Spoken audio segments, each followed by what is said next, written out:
ರಾಜ್ಯದಲ್ಲಿ ದಿನೇ ದಿನೇ ಚುನಾವಣಾ ಅಖಾಡ ರಂಗೇರ್ತಾ ಇದೆ. ಎರಡೂ ಪಕ್ಷದ ಘಟಾನುಘಟಿ ನಾಯಕರು ಇಂದು ಅಬ್ಬರದ ಪ್ರಚಾರ ನಡೆಸಿದ್ದಾರೆ. ಈ ನಡುವೆ ಸ್ವತಃ ರಾಜ್ಯ ಸರ್ಕಾರದ ಗುಪ್ತಚರ ವರದಿ ಸಿಎಂ ಸಿದ್ದರಾಮಯ್ಯನವರಿಗೆ ತಲೆನೋವನ್ನು ತಂದಿದೆ.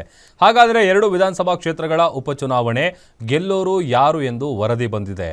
ಈ ಬಗ್ಗೆ ಒಂದು ರಿಪೋರ್ಟ್ ಇಲ್ಲಿದೆ.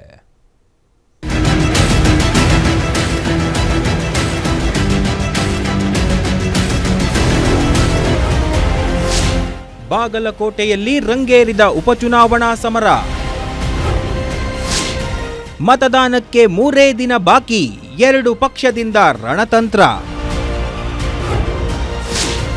ಬಾಗಲಕೋಟೆಯಲ್ಲಿ ಸತೀಶ್ ತಂತ್ರಗಾರಿಕೆಗೆ ಬಿಜೆಪಿ ಸುಸ್ತು.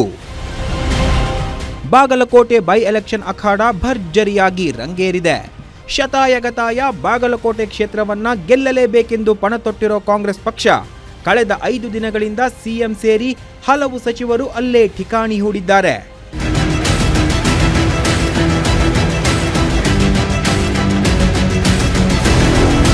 ಬಾಗಲಕೋಟೆ ಕ್ಷೇತ್ರವನ್ನ ಗೆಲ್ಲಲು ಸತೀಶ್ ಜಾರಕಿಹೊಳಿ ಹೊಸ ಫಾರ್ಮುಲಾವನ್ನೇ ಹೆಣೆದಿದ್ದಾರೆ. ಬೊಮ್ಮಾಯಿ ಮಗನನ್ನ ಸೋಲಿಸಿದ್ದ ತಂತ್ರವನ್ನೇ ಜಾರಕಿಹೊಳಿ ಇಲ್ಲಿ ಪ್ರಯೋಗಿಸಿದ್ದಾರೆ.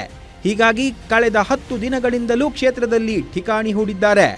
ಇನ್ನು ಬಾಗಲಕೋಟೆಯನ್ನ ಗೆಲ್ಲಲೇಬೇಕೆಂದು ಕಾಂಗ್ರೆಸ್ ಬಿಜೆಪಿ ಕಸರತ್ತು ಮಾಡ್ತಿವೆ. ಇಂದು ಸಹ ಉಭಯ ಪಕ್ಷಗಳ ಘಟಾನುಘಟಿ ನಾಯಕರು ಅಬ್ಬರದ ಪ್ರಚಾರ ಮಾಡಿದ್ರು.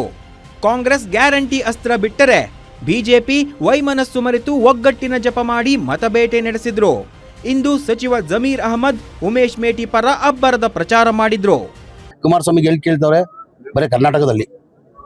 ನಾನು ಹೋಗಿರೋ ಕಡೆ ನಾನು ಕೇಳಿರೋದು ನೀವು ಹೇಳ್ತಾ ಇರೋದು. ಅವ್ರು ಏನಾಗಿದೆ ಕುಮಾರಸ್ವಾಮಿ ಅವ್ರಿಗೆ, ಸಿದ್ದರಾಮಯ್ಯ ಅವ್ರ ಪಾಪ್ಯುಲಾರಿಟಿ ಸಹಿಸಕ್ ಆಗ್ತಾ ಇಲ್ಲ. ಅವರು ಎಲ್ಲರದು ಪಾಪ್ಯುಲಾರಿಟಿ ಬರ್ತಾ ಬರ್ತಾ ಕಡಿಮೆ ಇರ್ತದೆ, ಸಿದ್ದರಾಮಯ್ಯದು ಹೆಚ್ಚಾಗ್ತಾ ಇದೆ. ಏನ್ ಹೇಳಿ, ಎಲ್ಲರದು ಯಾರನ್ನ ರಾಜಕಾರಣಿ ಇರಲಿ. ಈ ಕುಮಾರಸ್ವಾಮಿಗೆ 2006 ಹಿಡ್ಕೊಂಡು 8ವರೆಗೂ ಪಾಪ್ಯುಲಾರಿಟಿ ಇತ್ತಲ್ಲ, ಆ ಪಾಪ್ಯುಲಾರಿಟಿ ಇವತ್ತಿದೆಯಾ? ಆ ಪಾಪ್ಯುಲಾರಿಟಿ ಇದೆಯಾ ಇವತ್ತು? ಅಂದ್ರೆ ಎಲ್ಲ ರಾಜಕಾರಣಿಗಳು ಸಹಜ, ಅದು ಎಲ್ಲ ರಾಜಕಾರಣಿಗಳಿಗೆ ಕಡಿಮೆ ಆಗ್ತದೆ, ಅಂದ್ರೆ ಸಿದ್ದರಾಮಯ್ಯಗೆ ಜಾಸ್ತಿ ಆಗ್ತದೆ. That is Siddaramaiah. ಇತ್ತ ಬಿಜೆಪಿ ಅಭ್ಯರ್ಥಿ ವೀರಣ್ಣ ಚರಂತಿಮಠ ಪರ ಮಾಜಿ ಸಿಎಂ ಬಿಎಸ್ ಯಡಿಯೂರಪ್ಪ ಅಖಾಡಕ್ಕಿಳಿದಿದ್ದಾರೆ. ಇಂದು ತಮ್ಮ ಅಭ್ಯರ್ಥಿಯ ಪರವಾಗಿ ಜಗದೀಶ್ ಶೆಟ್ಟರ್, ಬಸವರಾಜ ಬೊಮ್ಮಾಯಿ, ಶ್ರೀರಾಮುಲು ಸೇರಿದಂತೆ ಹಲವು ಮುಖಂಡರು ಪ್ರಚಾರ ನಡೆಸಿದ್ರು. ಈ ವೇಳೆ ಮಾತಾಡಿದ ಬಿಎಸ್ವೈ, ಬಿಜೆಪಿ ಅಭ್ಯರ್ಥಿ ಚರಂತಿಮಠ 10,000ಕ್ಕೂ ಹೆಚ್ಚು ಮತಗಳ ಅಂತರದಲ್ಲಿ ಗೆಲ್ಲಲಿದ್ದಾರೆ ಅನ್ನೋ ವಿಶ್ವಾಸವನ್ನ ವ್ಯಕ್ತಪಡಿಸಿದ್ದಾರೆ. 2 ದಿವಸದಿಂದ ಬಾಗಲಕೋಟೆ ಅನೇಕ ಗ್ರಾಮಗಳಿಗೆ ಹೋಗಿದ್ದೇನೆ, ಪ್ರಮುಖರನ್ನು ಭೇಟಿ ಮಾಡಿದ್ದೇನೆ. ಒಂದು ಕಡೆ ಎಲ್ಲೂ ವೀರಣ್ಣ ಚರಂತಿಮಠ ವಿರುದ್ಧ ಒಂದು ಶಬ್ದ ಕೇಳ್ತಾ ಇಲ್ಲ. ಎಲ್ಲರೂ ಸಹ ಈ ಬಾರಿ ಒಟ್ಟಾಗಿ ಒಂದಾಗಿ ವೀರಣ್ಣ ಚರಂತಿಮಠನ ಗೆಲ್ಲಿಸ್ತೇವೆ ಅನ್ನೋ ಭರವಸೆಯನ್ನು ಕೊಡ್ತಾ ಇದ್ದಾರೆ. ಆ ಆಧಾರದ ಮೇಲೆ ನಾನು ಹೇಳ್ತಾ ಇದ್ದೇನೆ, ಬಾಗಲಕೋಟೆಯಲ್ಲಿ 10,000ಕ್ಕೆ ಹೆಚ್ಚಿನ ಗೆಲ್ತೇವೆ.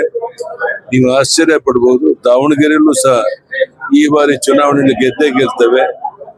ಒಟ್ಟಾರೆ ದಿನದಿಂದ ದಿನಕ್ಕೆ ರಂಗೇರುತ್ತಿರೋ ಬೈ ಎಲೆಕ್ಷನ್ ಎರಡೂ ಪಕ್ಷಗಳಿಗೂ ಪ್ರತಿಷ್ಠೆಯ ಕಣವಾಗಿ ಮಾರ್ಪಟ್ಟಿದೆ. ಗೆಲ್ಲಲೇಬೇಕು ಅನ್ನೋ ಲೆಕ್ಕಾಚಾರದಲ್ಲಿ ಸಿಎಂ ಹಾಗೂ ಡಿಸಿಎಂ ಇದ್ರೆ ಬಿಜೆಪಿಯಿಂದ ಸರ್ಕಾರಕ್ಕೆ ಚೆಕ್ ಮೇಟ್ ಕೊಡೋ ತಂತ್ರಗಾರಿಕೆ ನಡೆದಿದೆ. ಈ ನಡುವೆ ಸಿಎಂಗೆ ಚುನಾವಣಾ ಫಲಿತಾಂಶದ ಬಗ್ಗೆ 2 ರಿಪೋರ್ಟ್ ಕೈ ಸೇರಿದೆ. ದಾವಣಗೆರೆಯಲ್ಲಿ ಗೆಲುವು ಖಚಿತ ಮತ್ತು ಬಾಗಲಕೋಟೆಯಲ್ಲಿ 50-50 ಚಾನ್ಸ್ ಎನ್ನಲಾಗಿದೆ. ಯಾರಿಗೆ ಗೆಲುವಿನ ಹಾರ ಸಿಗಲಿದೆ ಅನ್ನೋದನ್ನ ಕಾದು ನೋಡಬೇಕಿದೆ. Ashok, guarantee news, Bagalkot.